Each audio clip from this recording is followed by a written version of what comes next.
네, 오늘 본문에서 우리가 주목해야 할 것이 있다면 그건 부활하신 예수님이 여러 사람들을 찾아가셨다는 것입니다. 예수님은 그분 자신을 사람들에게 나타내 보여주셨습니다. 그런데 아무나 찾아가신 게 아니죠. 7 귀신을 쫓아내어 주신 막달라 마리아, 그리고 예수님을 따르던 제자 중에 2사람에게 자신을 나타내 보여주십니다. 그리고 마지막으로는 11 제자들, 어쩌면 예수님과 가장 가까이 있었던 사람들에게 나타나시죠. 그런데 여기서 우리가 유심히 보아야 할 게 있는데요. 그건 바로 예수님의 부활 소식을 믿지 않던 사람들이 예수님을 직접 보았을 때 그들도 믿게 되었다는 점입니다. 예수님을 만난 막달라 마리아는 여러 제자들에게 그 소식을 전합니다. 그러나 그 제자들은 마리아에게 보이셨다는 것을 듣고도 믿지 않습니다. 또 예수를 만난 2 제자들이 남은 제자들에게 그 소식을 전했을 때에도 역시 그들은 믿지 않습니다.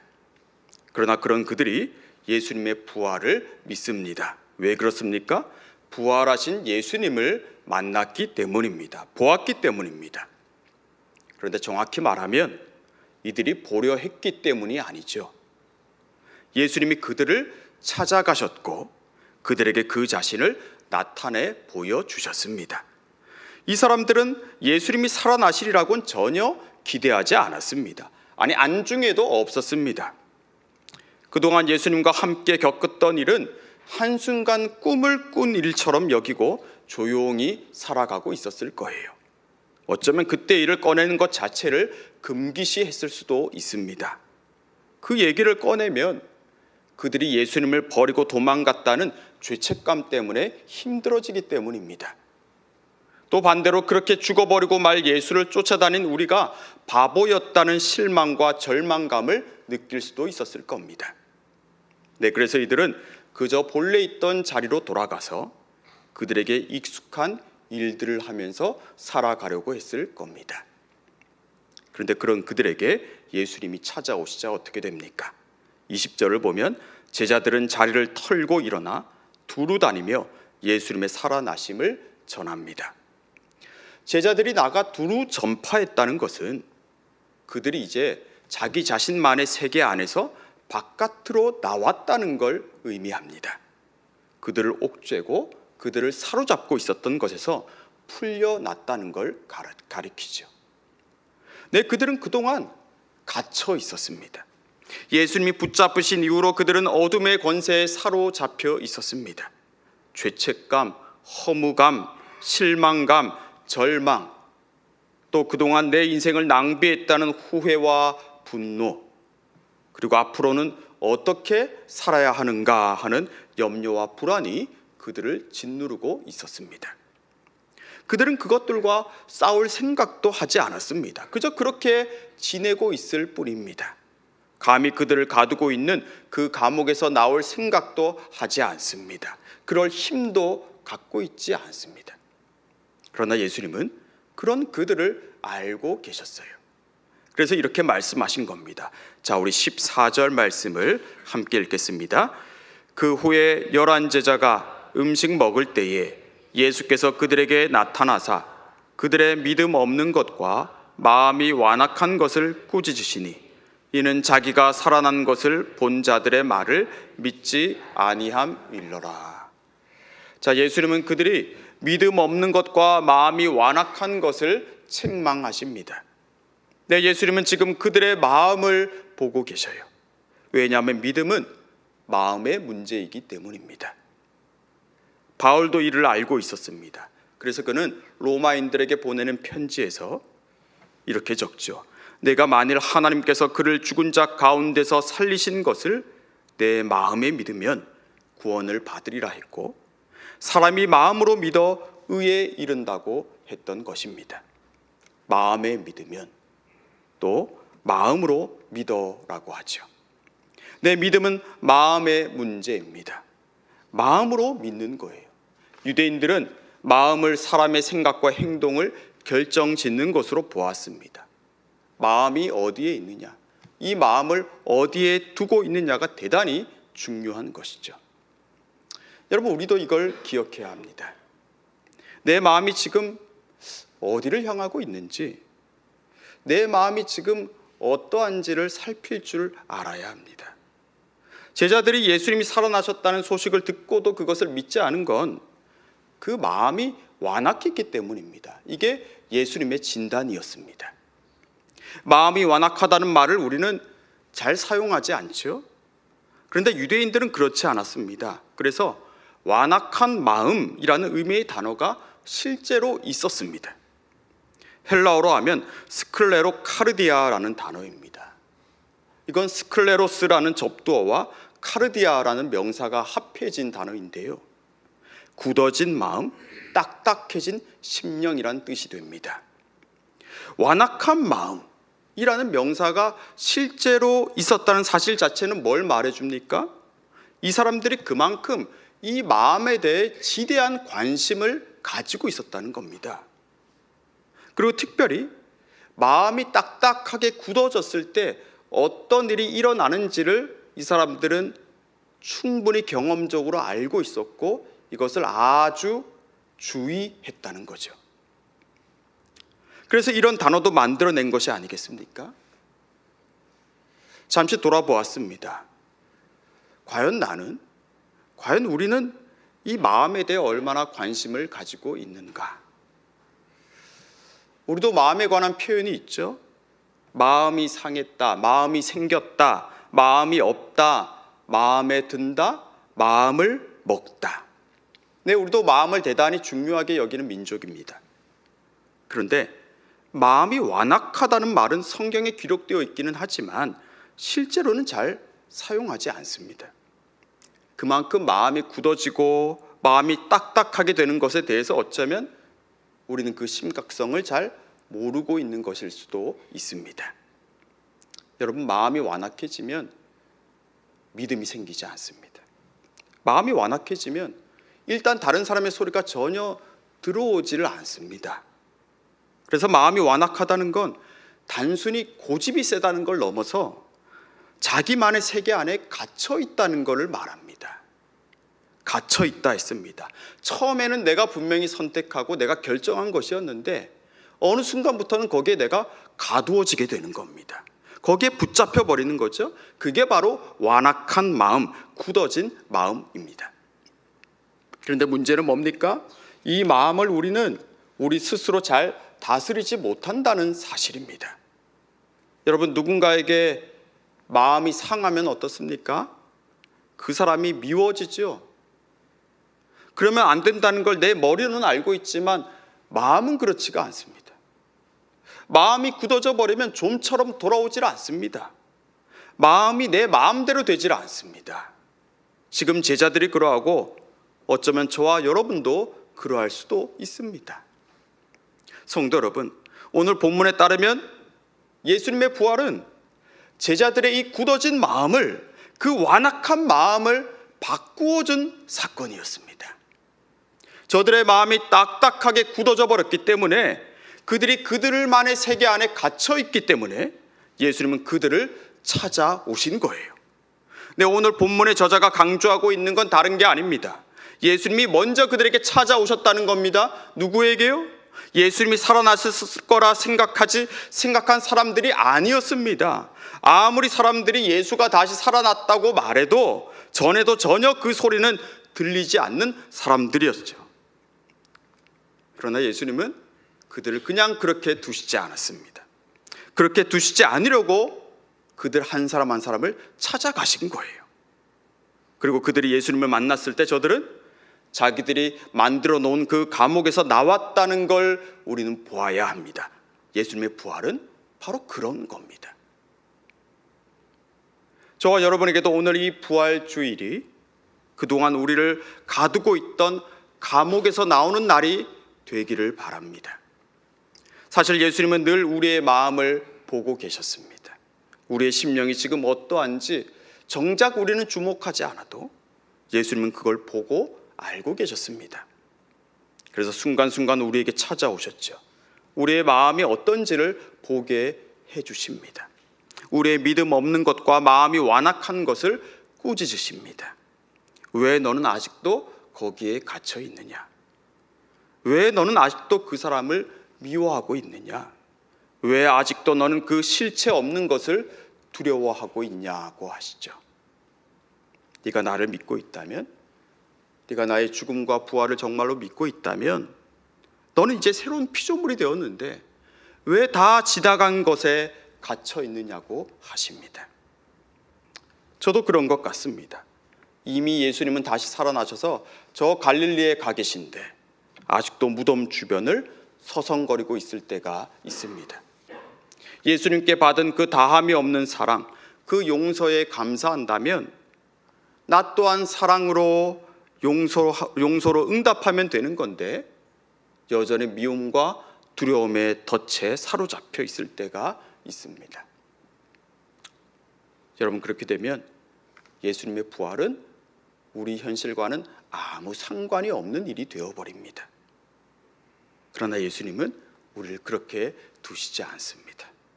여기 제자들을 보십시오. 예수님은 이미 부활하셨지만 부활한 그 순간에도 이 사람들은 그걸 받아들이지 못하고 있습니다. 그러니까 예전의 삶을 그저 반복하고 있는 겁니다. 예수님의 부활이 그들의 삶과는 전혀 무관한 것이죠. 그러나 예수님은 이 사람들을 그렇게 두시지 않습니다. 그래서 그들을 찾아가신 겁니다. 그들의 완악한 마음을 그래서 꾸짖으신 겁니다. 오늘 우리도 이 예수님의 소리를 들을 수 있기를 바랍니다.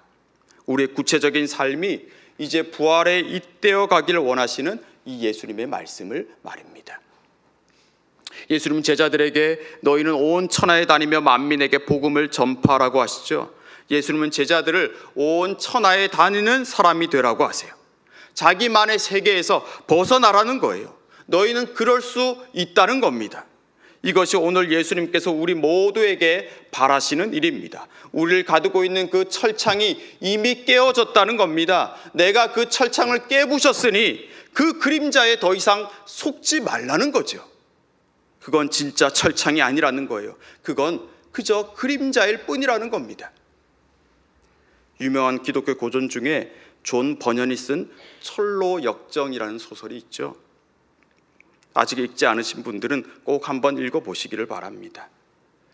그 소설은 한 그리스도인이 하나님 앞으로 나아가기까지의 그 인생 여정을 여러 상징과 사건을 통해 보여주고 있는데요. 소설 속의 주인공의 이름도 크리스천입니다. 이 크리스천이라는 인물이 여러 여정들을 거쳐서 이제 거의 마지막 목적지에 다다랐을 때 갑자기 그 앞에 두 마리의 사자가 나타납니다. 곧 잡아먹을 듯이 입을 벌리고 날카로운 송곳니를 드러내고 으르렁거리죠. 여기서 죽는구나 생각할 수밖에 없는 순간입니다. 지금까지 여러 시험들, 여러 어려움들을 이기고 왔는데 이제 여기서 끝나는구나라고 생각하죠. 그런데 그 순간 그 광경을 보고 있던 문지기가 크리스천에게 말해줍니다. 걱정하지 마십시오. 저 사자들은 쇠사슬에 다 묶여 있습니다. 길 한가운데로만 간다면 당신은 해를 입지 않을 것입니다. 그 말을 듣고 진정한 후에 으르렁거리는 사자를 자세히 보니 정말 그 발에 쇠사슬이 채워져 있습니다. 크리스천은 그제야 안심하고 가던 길을 갈 수 있었죠. 네, 성도 여러분, 오늘 우리 역시 그와 같은 무시무시한 사자를 만날 때가 있습니다.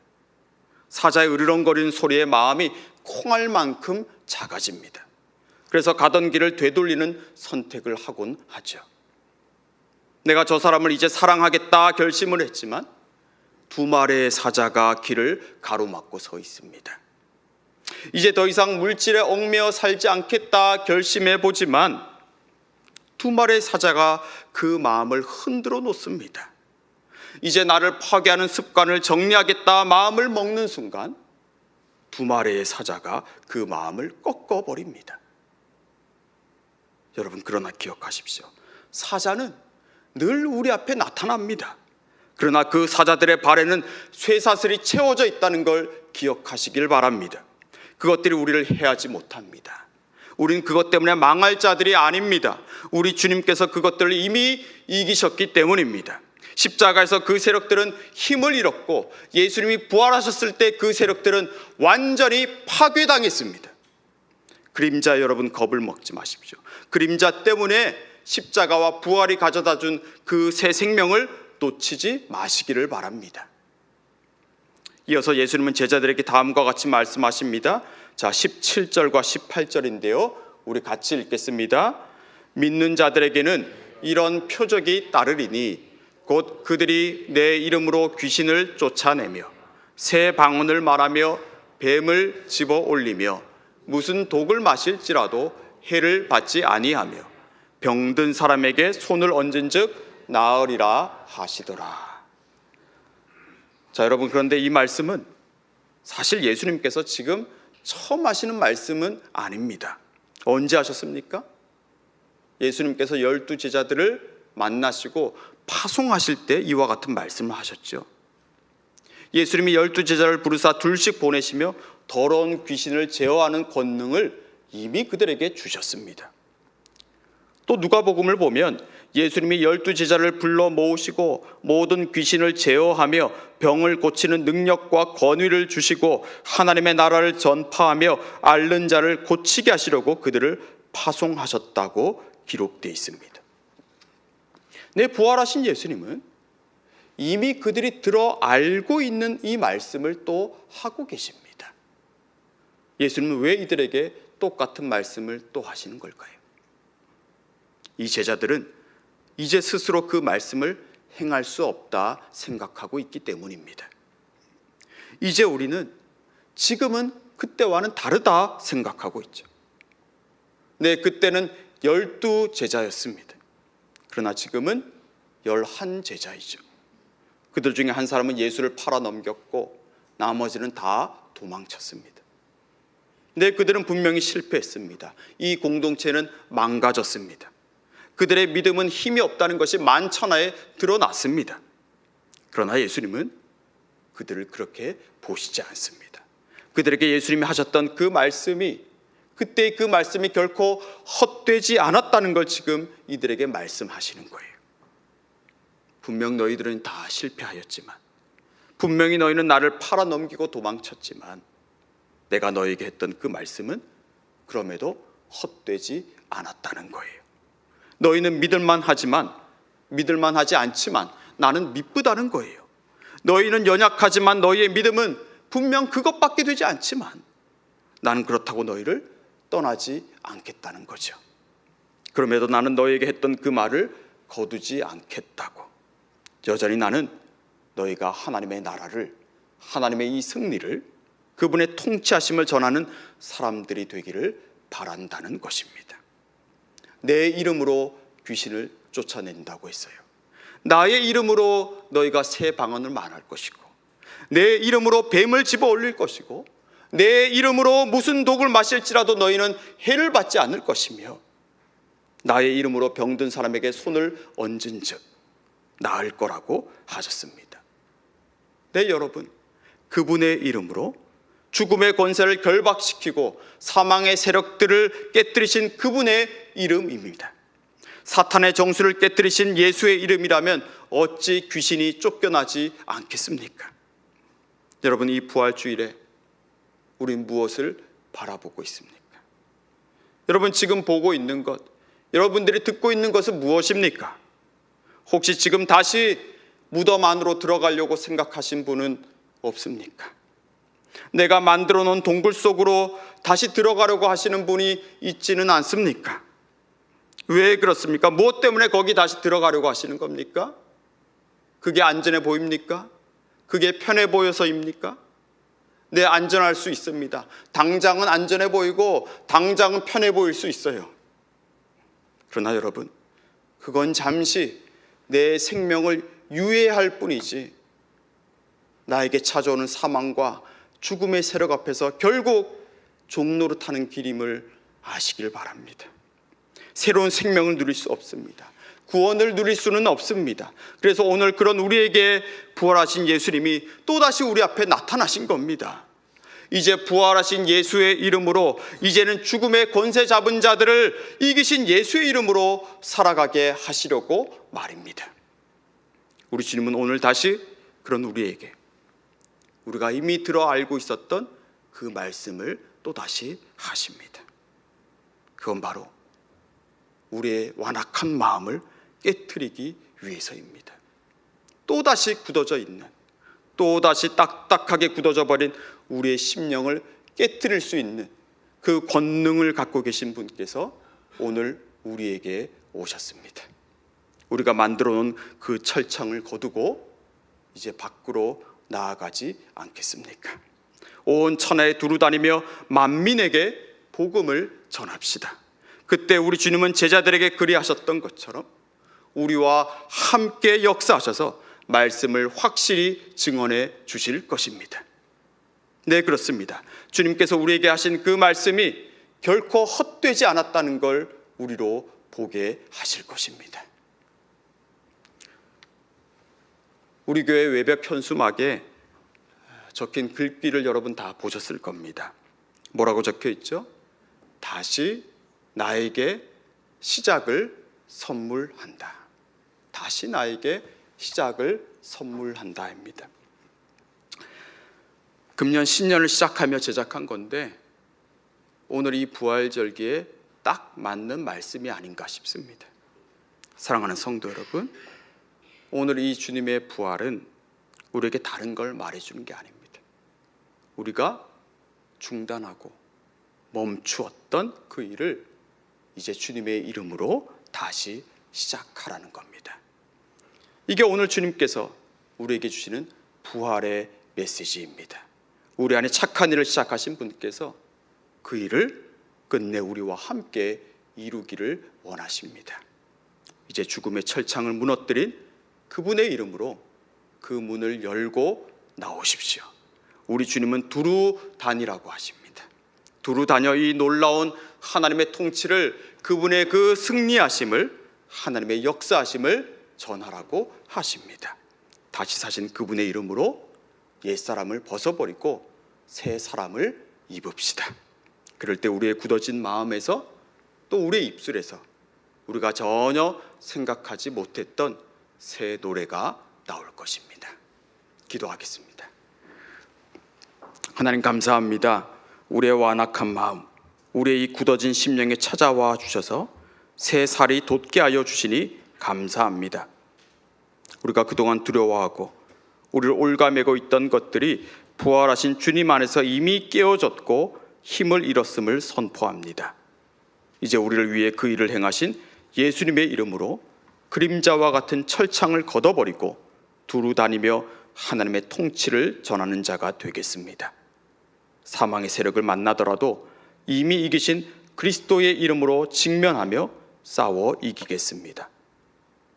오늘 다시 오셔서 또다시 시작을 선물하신 예수님, 그 일을 이루시기 위해 죽으시고 부활하셔서 오늘 우리에게 새 힘을 주신 주님을 찬양합니다. 우리의 믿음을 도와주십시오. 우리에게 새로운 삶을 주시기 위해 죽으시고 부활하신 예수님 이름으로 기도합니다. 아멘.